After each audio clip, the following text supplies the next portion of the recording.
Wartburg, like other small streets in Dhaka, is full of life.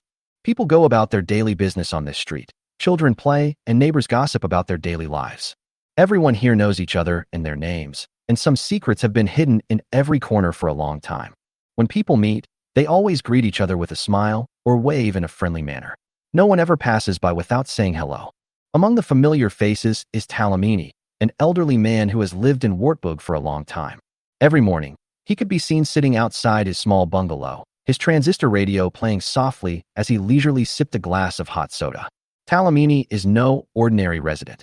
He is the unofficial caretaker of the street. If anything unusual happens, he is the first to notice it and the first to spread the news. And there was Fatima, a young woman who helped her mother run a small street food shop. Fatima always has a quick smile and a very friendly attitude, and will take the initiative to say hello to everyone she passes by.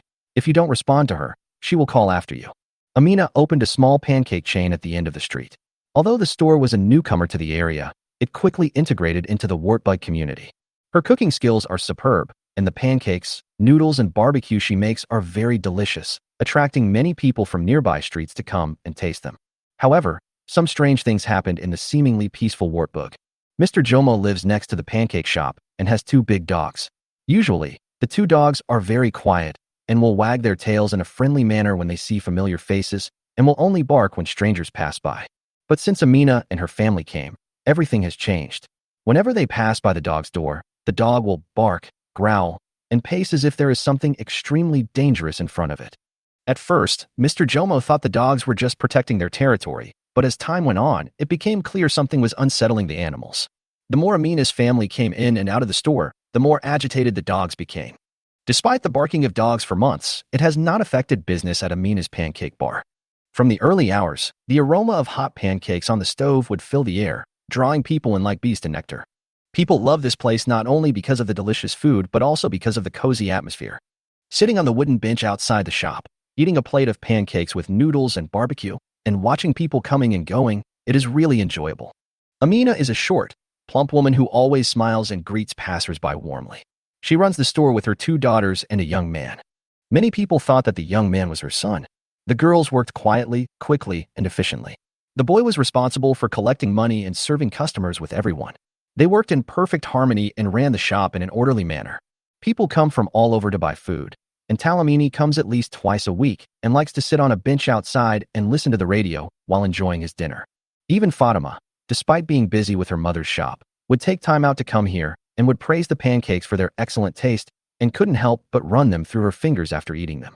Although everyone felt at ease around the family, they never caused any trouble, kept the store clean and tidy, and did a brisk business. Mr. Jomo's dog was not happy. Every time Amina or her children passed by, the dog would bark, its shrill cries cutting through the air. Mr. Jomo was very puzzled. He said his dogs had never behaved like this before. They were usually calm and friendly. Even though they had seen this family every day for several months, the dogs' reactions had never changed. It was as if they were warning that something was wrong on the street. One night, the dog started barking uncontrollably again. To everyone else, Amina and her family seemed to be doing just fine, running the store, greeting customers, and doing business as usual. But as time went on, some subtle changes began to appear. The store was still busy, but there was an indescribable uneasiness in the air. At first, the changes were subtle and no one paid much attention. People still came to Amina's pancake shop to enjoy the food and chat, and the shop remained popular.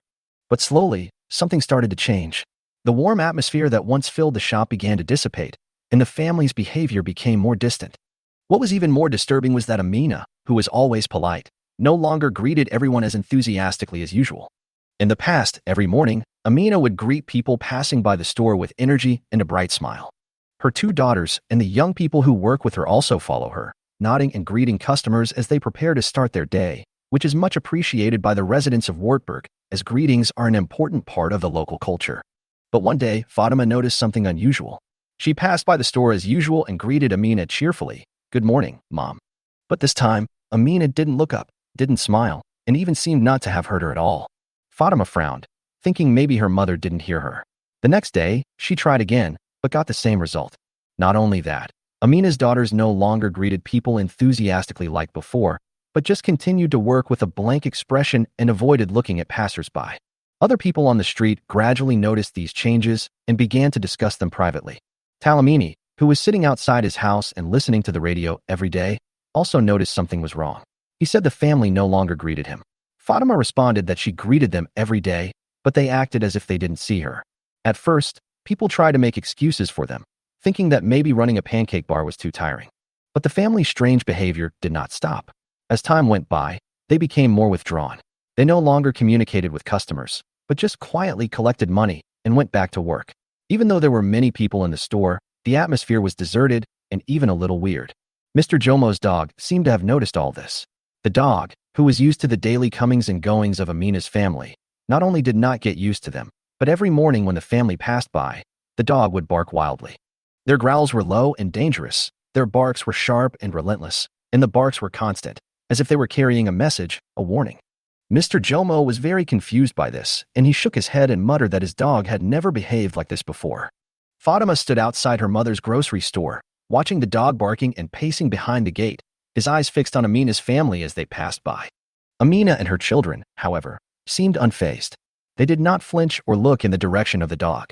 They just walked silently towards the store, opened the door, and went about their day as usual. Fatima asked her mother, "What's wrong with these dogs?" The mother replied, "I don't know, but dogs don't bark like that for no reason." As the days passed, the chatter on the Wartburg grew louder. Even those who once raved about the pancakes now felt uneasy. The food was still as good as ever, but the warmth and friendliness of the shop was gone. Customers noticed that the family hardly spoke anymore, and when they did, it was in a hushed language that no one on the street could understand. Talamini was chatting with a group of people and said, "I have been listening to them speaking. It is not Yoruba, it is not Hausa or Igbo. I don't know what language it is." Everyone was very confused about this, and this was another mystery that was difficult to solve. As the mystery deepens, so does the tension in Wartburg. The dogs continued to bark and the people continued to whisper, trying to figure out what had changed, why the family had become so distant, why the dogs were disturbed by them, and if they were hiding some secret. No one knows the answer, but they have a vague feeling that something is wrong at the pancake bar, and dogs seem to be able to detect things that people can't. If only we could know what the dog is trying to say. As the weeks passed, the sense of unease on the Wartburg grew. Amina's pancake shop was once the bustling center of the neighborhood, and while it still draws customers, people are keeping quiet about the strange changes that have occurred in the store. People gradually discovered that the family's lifestyle was a little strange. They seemed to never leave the store, and everyone thought they had a house nearby and lived like their neighbors. But as time went by, I discovered that the family actually lived in the small restaurant. The store was not big, with only a single room, a kitchen at the back, and no windows. After closing the door every night, the family stayed inside, and no one had ever seen them leave. Dhaka is hot, especially at night during the dry season, when the temperature soars and even the wind refuses to blow. In Wartburg, people drag their tatami mats outside in the hope of a breeze, and Mr. Jomo's yard is always crowded with people sleeping in the open air, trying to escape the air-depriving heat at home. But no matter how hot it was, Amina's family stayed in the store. People began to talk about it, speculating that the family must have a way to cool down the store, perhaps with fans or air conditioning. But that theory didn't hold up because the lights weren't on in the store after hours, and the building had no windows to allow cool air to circulate. But strangely, this family looked very comfortable, while everyone else on the street was sweating all night.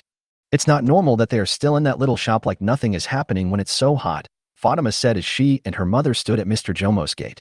Her mother nodded in agreement. The more people discussed the situation, the more strange the family's living arrangement seemed. The shop had no windows and poor ventilation, but even when the sun was at its hottest during the day, the family could cook and work inside as if they didn't feel any heat, as if they were unaffected by the outside world. Add to that the dog's unusual reaction, and it all seems very eerie. Usually, neighborhood dogs get used to seeing people every day after a while and stop barking at familiar faces. "I don't understand," said Mr. Jomo, speaking to some neighbors. "My dogs have never behaved like this before. They should be used to that family by now, but every time they see them, they act like strangers." Talamini added, "It's not just your dog. Dogs can detect things that we can't. They see things that we can't." The neighbors nodded in agreement. Everyone had their own guesses, but no one could explain why the dog was so excited. The dog's constant barking had become a part of daily life, and every time the family passed by, the dog would growl until they disappeared into the store.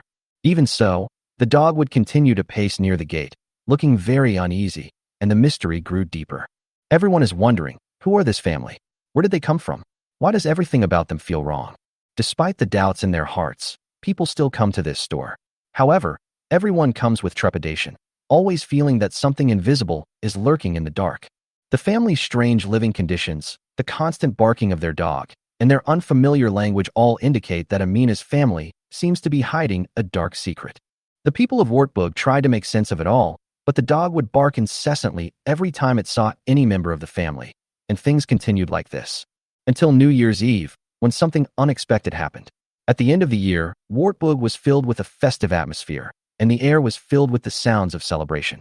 Children ran around with fireworks. Every household put chairs at the door, and the smell of food wafted from the kitchen. According to tradition, most residents stay up late waiting to enter the new year. Some go to church, and some celebrate with family and friends. As neighbors prepared for the celebration, an anomaly caught everyone's attention. Amina's pancake shop remained open until late at night. Normally, Amina closes at around 9 p.m., but on this particular night, the lights in the shop were kept on and the family could be seen cooking and serving food to a handful of late-night customers. Some people on the street speculated whether they wanted to make some extra money before the new year, but no one questioned it too much. After all, this family has always done things differently. Mr. Jomo and his wife were returning from New Year's Eve service when they passed by the store and noticed the lights were still on. His wife asked in surprise, "Are they still open?" Mr. Jomo glanced at the store and replied, "Maybe they want to do more business before midnight." However, the dog, which usually barked at the sight of the family, was unusually quiet on this particular night and lay quietly in Mr. Jomo's yard. Although Mr. Jomo found it a little strange, when the midnight bell rang, brilliant fireworks filled the sky and the people of Wartburg were immersed in the joy of celebrating the new year. There was laughter and music as neighbors wished each other well and made plans for the coming year, so he didn't think much of it. But the next morning, when the New Year's sun rose, everything changed. People in Wartburg were met with a disturbing sight as Amina's shop, which had been bustling with activity just hours earlier, was completely empty. The shop door was closed, the lights were off, and the family disappeared without a trace. This was not like an ordinary holiday closing. Everything was gone, including the pots and pans that were originally piled outside the store and the benches where customers often sat. The store was cleaned out and looked bare, as if no one had ever run a business here. "They were there when I passed by at about 2 a.m., but now they seem to have vanished," said Mr. Jomo, shaking his head in disbelief. Fatima was the first to notice the family was missing when she went to buy pancakes that morning and found the store empty. She knocked loudly on the door but got no answer, and when she peeked through the crack in the door, she was shocked to see that the store was empty. Her heart was beating fast, and she ran back to her mother's store and told her mother, "They're gone. The store is empty." Her mother frowned and asked, "What do you mean gone?" Fatima replied, "They were not there. Everything was gone. The whole place was emptied." News of the family's disappearance spread quickly through Wartburg, and neighbors gathered around the empty store, whispering and trying to figure out what had happened. No one saw them packing their bags, and no trucks or cars were seen arriving. It was as if they had disappeared into thin air. Some people scratched their heads and said they couldn't have left without anyone noticing. Others speculated maybe they moved in the middle of the night. But no one could explain how they left without a trace. There were no clues left in the store to show where the family had gone, no witnesses, no evidence, just an empty store, and no one could give an answer. As the days passed since Amina's disappearance, they became the main topic of conversation in Wartburg. People who once gathered at the pancake bar to eat now gathered outside the empty store, speculating on the possibilities. Everyone has their own theory, and some believe they are shadowy figures, spirits that inhabited the Wartburg long ago. They pointed out that the family behaved strangely, refused to communicate with people, lived in a shop without windows, and spoke a language that no one could understand. So this family did not belong to this world, and now they have returned to where they came from. An old lady on the street said, "You know, there are some old stories in this area. They might be ghosts, just coming back for a short time."